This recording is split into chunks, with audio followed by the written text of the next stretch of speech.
Hello guys, welcome to Ink 33.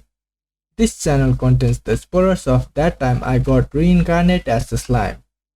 If you have not watched the previous episode, Rimuru vs Yuki Part 3, the link is down below. Don't forget to like, subscribe and hit the bell notification. A year had passed after the fight with Yuki. A lot happened after that. No, really. So much that it's a pain to remember it all. I broadcasted that I defeated Belda to the whole world. With the help of optics magic, which uses observation magic, I projected myself into the skies of all the countries. And then declared under my name that a universal crisis had just passed.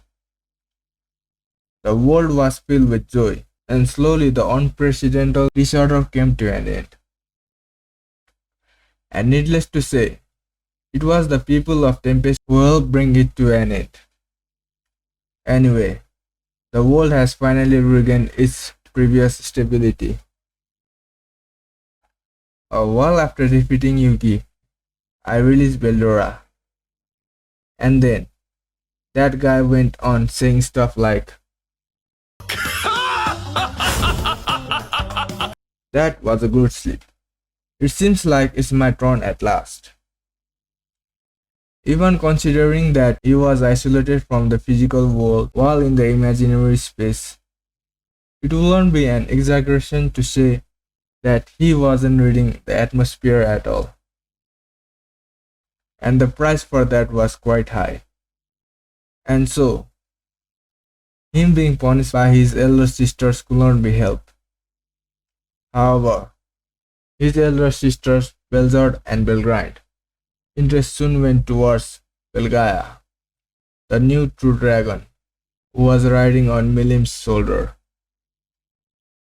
Although it can be said that he was saved thanks to that, it is also true that that was also the cause behind his sisters leaving him, which he definitely deserved. That guy. And so, it was my job to console Beldora, who was feeling jealous of his brother. Just between us, that was extremely bothersome. Well, when all said and done, Beldora is still the same as ever. Our relationship of him causing problems somewhere and me doing something about it will probably continue here on after as well. I kinda felt pleasant thinking that, but it will be a secret for Beldora. I mean, obviously, right? If I were to say that out loud, I can picture him getting carried away, clear as day. As our relation won't change, not now or later. I don't even need to say it out loud. Speaking of his elder sisters, one of them, Belgrind, has already set out on a journey. She probably went to search Rudra's reincarnate. Rimuru, you do have some idea about it, right? No, I don't know. She did ask me once, out of the blue, before leaving, but I ignored it splendidly. I definitely did not shout her, because I was scared of what she did to Beldora. It's just that I got a bit nervous since a very beautiful, impactful, beautiful lady's face was very close to mine. Yes. No, really. Well, actually, I do have someone questionable in mind. But if I were to speak of his name here, it will feel like I yielded to Belgrind here. Besides, I will also feel bad about selling him out. I think he deserves to experience some peace now that we have regained stability after so long. However, despite my concerns for him, it seems he was quite easily found by Belgrade. My condolences. I hope he is blessed with good fortune in his path. After that, stories of a hero with a talking sword in hand, accompanied by a dragon and demon, spread throughout the world. But that's none of my concern. Blizzard returned to the northern continent together with Guy. Seems like she will build up a paradise for demons there in the extreme cold where no humans can interfere. Their castle was completely destroyed, but she said they will reproduce it with Guy's abilities.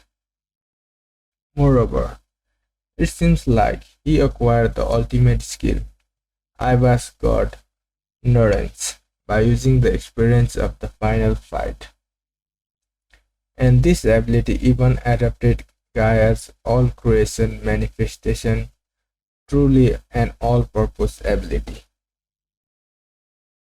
Seems like he attempted the upgrade while trying to deal with Rudra's rampaging energy. Although he seemed a bit dissatisfied because he couldn't test the ability he went so far to acquire as appeared right on time. It also didn't seem like he had any intention of hiding it since he came telling me about it himself. I don't plan on fighting with you. I am the type who doesn't take fights they can't win, was what he said at that time.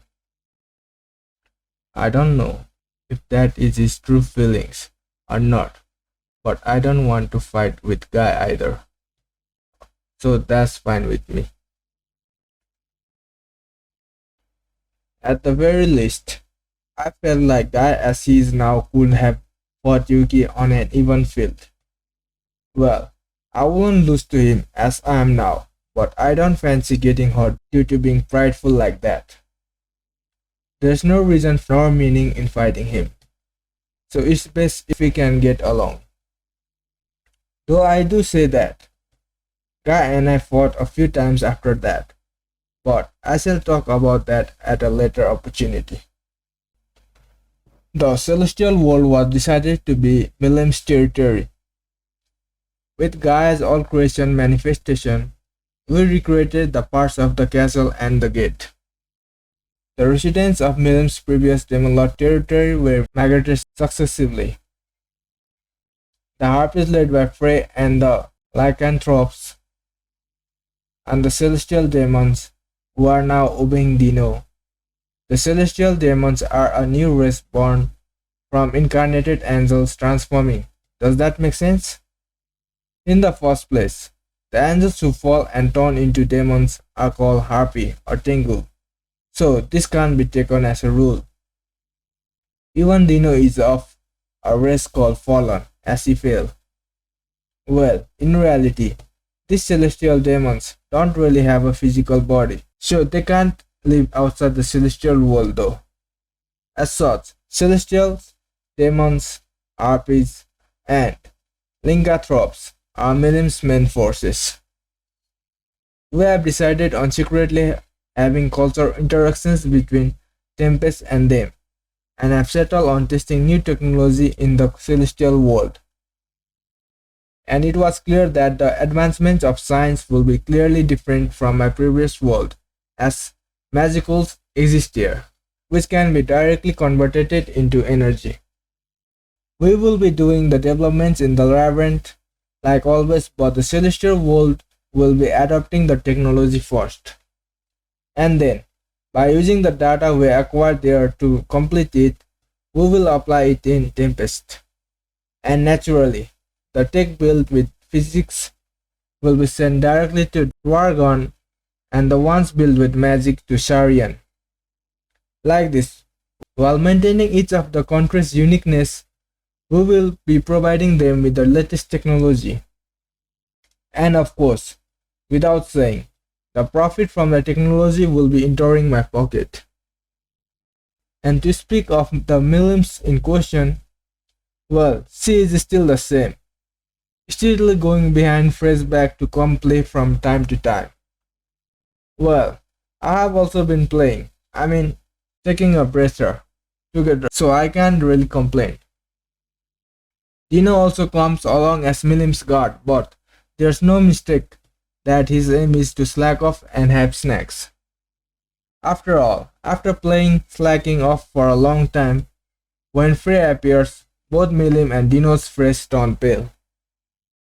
It really feels like the master and servant both have no urge to work, but will the celestial world really be alright? Well, something will work out as long as Frey's there. Speaking of Milim, this reminds me, there's one problem.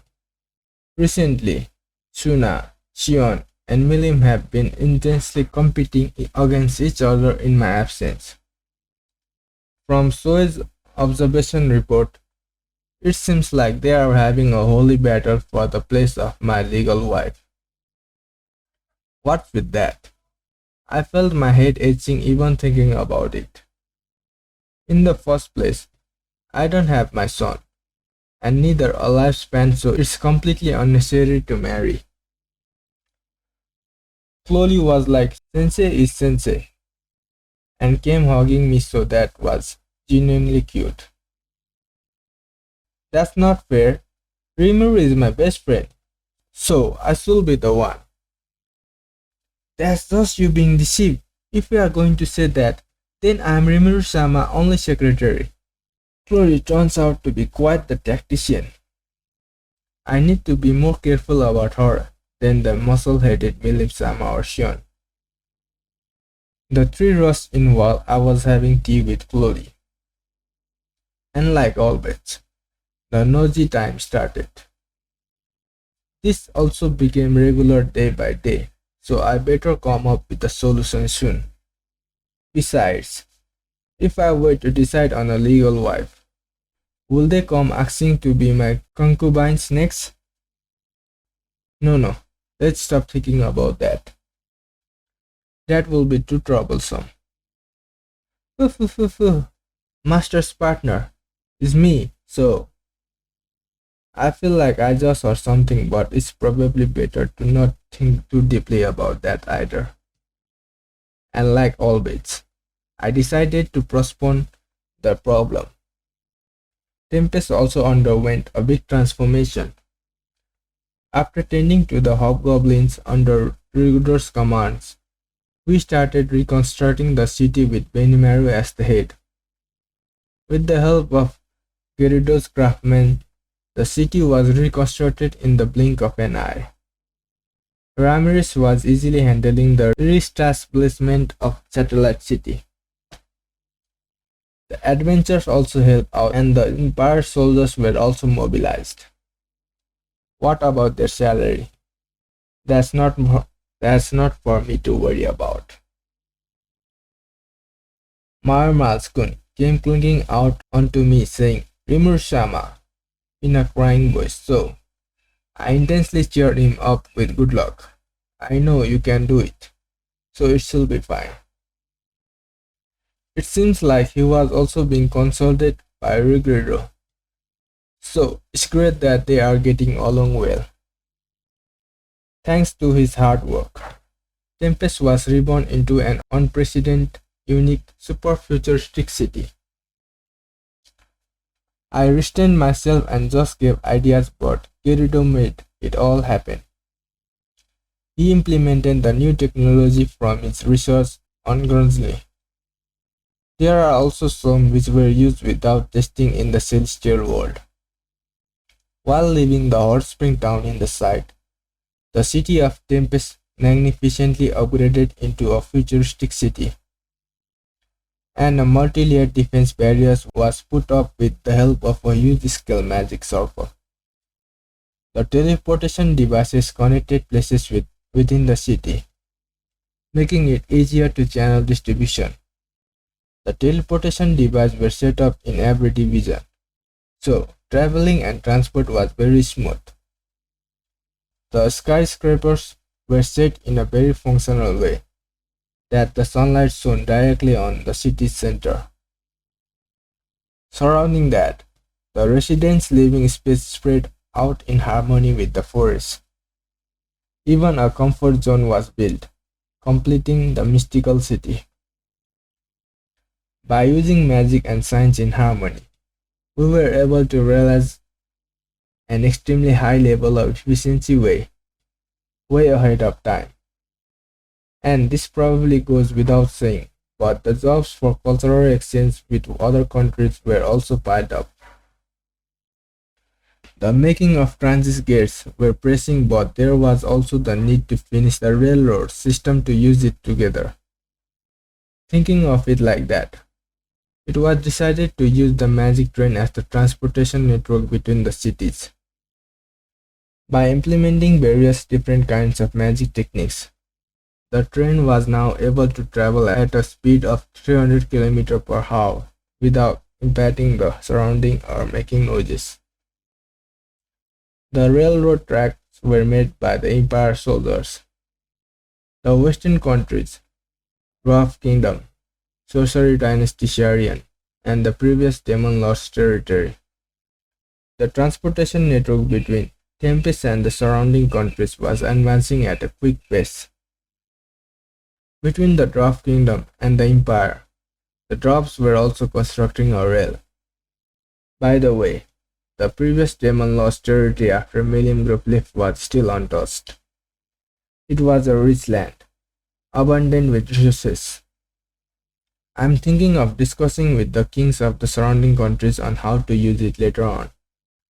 All these developments will probably be completed in 10 or so years as state projects. No one objected to it. When I suggested the construction under my name, all of the countries happily accepted. As expected of the great Demon Lord's name, who saved the world, it sure gives off a sense of sophistication. It was also expected that all the new technology will lead to many people getting unemployed. This construction will give all these people jobs, so it's not all bad. Rather, they must have realized that this transportation network will lead to further development. I decided to restrain myself, and there was no one to obstruct either. If so, then the deciding factor will be how fast the other countries take in Tempest's new technology. The economic war was so intense now that directly going to war seems stupid at best. And the factors supporting that are information and the citizens' hard work. If everyone in a country does not work hard, the country's living standard will remain low and the quality difference will keep on increasing. It's what Xiao Shan's future predictions are says. Now that I think about it, then am I not trying to control the world with economic and technological strength? No, I'm probably thinking too much. I did say that I would restrain myself, but I didn't say anything about not taking over the world. Well, it's fine as long as we all work hard and make it a better world together. I established 2 more new cities in Jura Forest. At present, they are under praiseworthy construction. One for the High Oaks, a mining city, and the other for the Lizard Man, a city of water. High quality minerals will be produced from the mining city, and these produced goods will be transported to the central city of Tempest. The water city will be floating on the sea's lake, and I also plan on building a station for airships there. There also one at a Tempest, but not many can be stationed at once. In that sense, as Sea's Lake is huge, it can station a lot. Rigridro is running as the Prime Minister in Tempest. For the mining city, it will be Gurudo, and Gravil for the water city. The kings of each tribe will be governing their cities. I am a little worried on the part about Gabil, but he is also maturing as he has made up with Abil. He isn't the Gabil he used to be, so there shouldn't be a problem. And like this, a system which doesn't require me to give orders was slowly being constructed. Even other worlders, who are being discovered at various points of the world, are now being protected safely.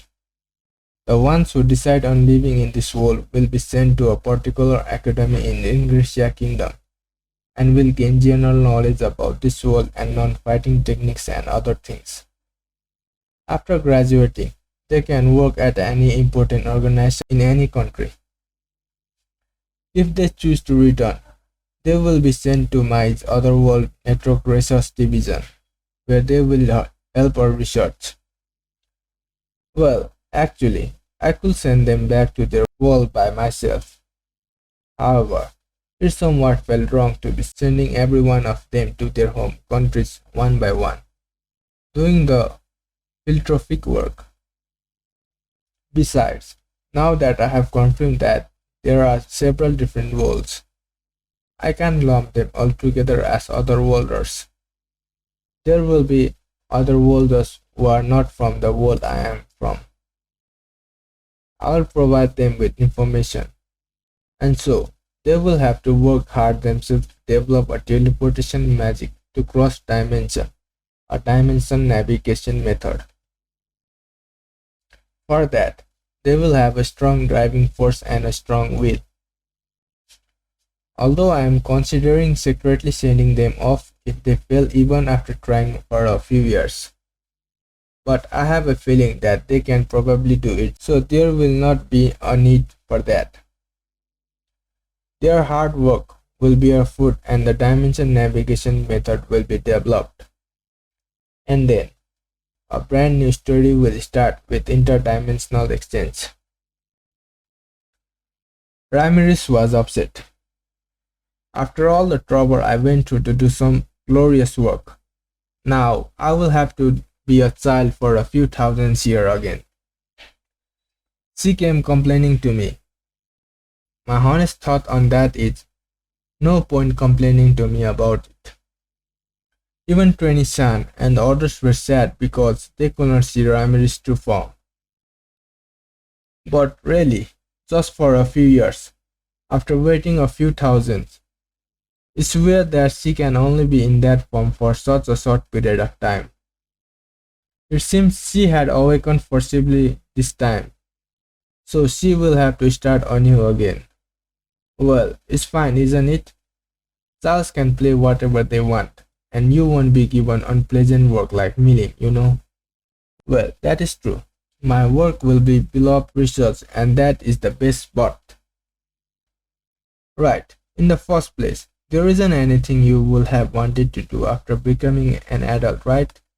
Now that you mention it. And so, after such a conversation, she went back to her normal cheerful attitude. And now, it seems like she just wanted to show her other form to me. And so, Ramirez was easy to calm down. And now, about the labyrinth. Well, the difficulty level had gone too far up. No matter how I think of it, no human can ever conquer it. Even with cutting-edge battle weapons or magic tools, it will probably be difficult for them. So much that even the lowest levels were now a place to test the newest weapon. And as such, I made it so that they can get the passport to the Elf City if they cross the 50th floor. After all, if I don't do that, the high-quality relaxing areas will go to waste. Well, the royalties of each country and we use the VIP institution, but just that feels too lonely. Putting that aside, the labyrinth force, which has Ramirez and Jijon, as he said, just kept getting stronger and stronger. And so, it was quite a busy year. Even thinking back on it, it was a very rich time. But now that everything has settled down a bit, I'm thinking of taking care of one of my regrets. Skyscrapers stood in a line. The surrounding was filled with hustle and bustle, shrieks and angry roars. A patrol car siren could be heard afar. It was a scenery so nostalgic it made me feel a bit dizzy. Senpai! Senpai! Please hold it together, Senpai!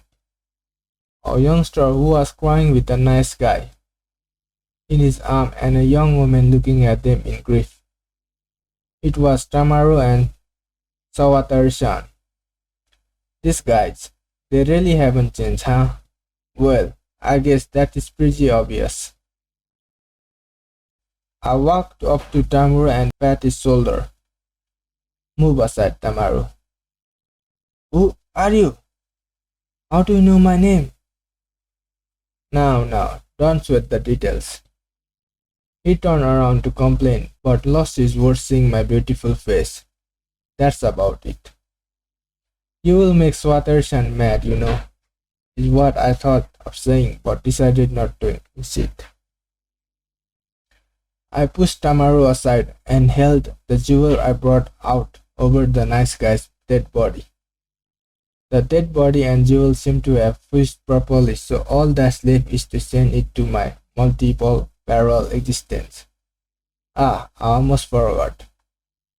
Humans' bodies feel pain, so I should properly heal it. Thinking that, I brought out a healing potion and poured it on the dead body. Seeing the wounds heal in the blink of an eye, I was satisfied knowing that they work in this world as well.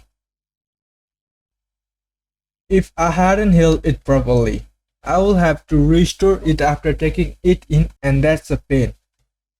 It's a relief that healing potions work. With this, the preparations are complete.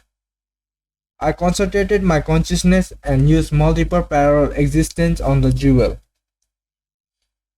It is a success. It seems like skills can also be activated here without any problem. That's a relief. It seems like I succeeded in diving some of my consciousness to the nice guy, or in other words, my other world's body. Now then, before I, Mikami Satoru, wake up, I should get going. What exactly did you? Oh, Tamaru, from now on, properly respect your senpai and don't think of showing off, alright? Also, I will do something about the PC myself, so cancel that request. Giving a smile to Tamaru's confused and shocked expression, I left the place. There's no need to explain much. After all, I, Mikami Satoru, will probably explain the rest. I woke up on a hospital bed in this nostalgic world, in my accustomed 37-year-old body. After a bit of checking, I also confirmed my son was also in good health. That's good, I thought from the bottom of my heart, although I was a bit worried if it worked or not. You said that I have never really used it, so it's probably fine. I will kill you, you bastard. It's only good manner to have it working anytime. Preparations are important. Well, leaving that aside, the things until now weren't a dream, right? Spare me the pain of seeing all that as a dream, for getting stabbed, alright? If all that was just a simple afternoon dream, I can't even laugh. However, seeing how peaceful it is, I might have actually believed it was a dream. Senpai, you are awake. Tamaru, yeah? Is this the hospital? Yes, the police had come just a while ago, but it seems like they returned after the doctor told them you should rest a bit. Police? Why? Please calm down, Senpai. Do you remember almost getting stabbed by a random attacker? The police had come to get some info on that attacker. I see. Wait, did I not get stabbed? Was it actually a dream? If I wasn't stabbed and that was all an afternoon dream after I collapsed, then Well, actually, you might not believe this, but a mysterious woman, not of a model or celebrity label, an extremely beautiful woman. She brought you back to life. You might laugh saying, I don't know what I'm talking about, but it's the truth. As proof, please look at that. Tamaru answered my doubts, and I looked at the wall where my suit was hanged. There was a small tear in the back, and it was covered in red blood. Seems like there's no mistaking that is my blood. That means that really wasn't a dream, and I immediately played a prank on myself. That bastard. Well, even though I say that, it is me, but to do that even against myself. Like I thought, you won't believe me, will you? No, I believe you. Tamaru, also, it seems like the police visited for no reason, after all. Ah? No, nothing. Now, that will be something he wouldn't believe even if I were to tell him. The attacker who killed me. I might have forgiven him, but Diablo sure wouldn't. By now, the attacker is probably experiencing ultimate torture by Diablo and regretting being born. There's no way he will believe that, so I tried to dodge the topic. By the way, Tamaru, if I were to tell you that I went to another world after dying, will you believe me? To my whisper, Tamaru's expression looked bewildered for a moment. He probably thought that what in the world I was talking about. That will be the normal reaction, or so I thought, but I will believe you, senpai. I just witnessed something very weird, and besides, that woman felt strangely like you. After all, and now when I think about it, I feel like that person might have been you, senpai. I even thought of something as absurd as that, after all. I see. Then it's fine, if I told you. You wanna listen? I asked with a smile, and Tamaru also answered back with a smile. Please. I see. Well then, I shall tell you all about it. About the time I was reincarnated as a slime.